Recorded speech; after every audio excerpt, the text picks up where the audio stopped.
Time is short. I cannot get young people to understand how brief life is, how quickly it passes. It seems like yesterday I was in school. And we all get the same amount in a day. Every day is 24 hours. And some people are very, very fruitful and effective, and some people just waste their time day after day after day. And that's a choice that we make. But there's one thing about time: once it goes by, you never get it back. And they said, what is your greatest surprise in life? And I answered, the brevity of life. If someone had told me when I was 20 years old that life was very short and would pass just like that, I wouldn't have believed it. And if I tell you that, you don't believe it either. Every morning we have 86,400 seconds to spend and to invest. And each day the bank named Time opens a new account for you and for me. It allows no balances and no overdrafts. If you fail to use the day's deposits, the loss is yours. So how tragic it is to waste any day of your life. I think we need to live every day like it was our very last one. There may not be a tomorrow for you and for me, because there's a warning to time. Time is running out for all of us. Time is too short for indecision and vacillation. Do not halt between two opinions. Fools say that time is long. Don't ever waste a day. The family that needs you, spend more time now. Write that letter home now that you've been meaning to write. Money you ought to give now. Time for study, do it now. People you ought to witness to, do it now. Every time the clock ticks, it seems to say now, today.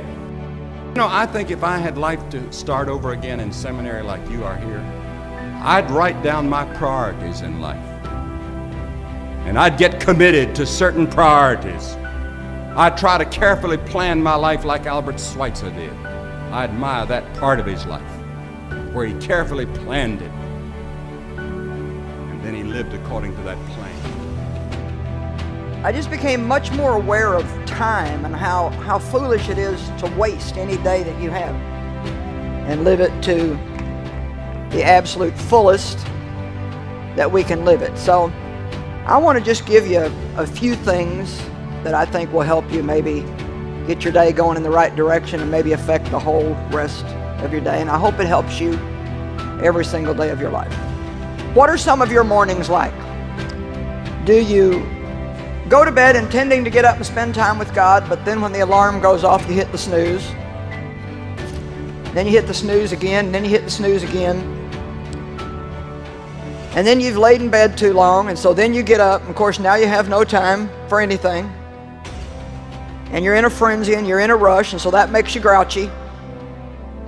And of course the devil will play the game with you, and he'll make sure that that's the day you can't find your car keys, and that's the day nobody does anything that's right. And then you've yelled at the kids, and now you're feeling bad about that. And your mom gave you a call to say good morning. You grouched at her because you didn't have time, so now you feel bad about that. And you get in your car and you get down almost to the entrance to your subdivision. You realize you left your cell phone at home, and so that adds to your frustration. Now you got to hurry up and go back and get that. Then you get in the house and you can't find it. Then you get on the highway and the traffic's bad, and you know you're going to be late for work, so you're thinking of all the excuses you can give. And you finally get there, and you're basically frustrated, upset, got this little weight of condemnation on you because of the way you acted. You know you should have spent time with God, you didn't do it, and the whole day basically just becomes a nightmare.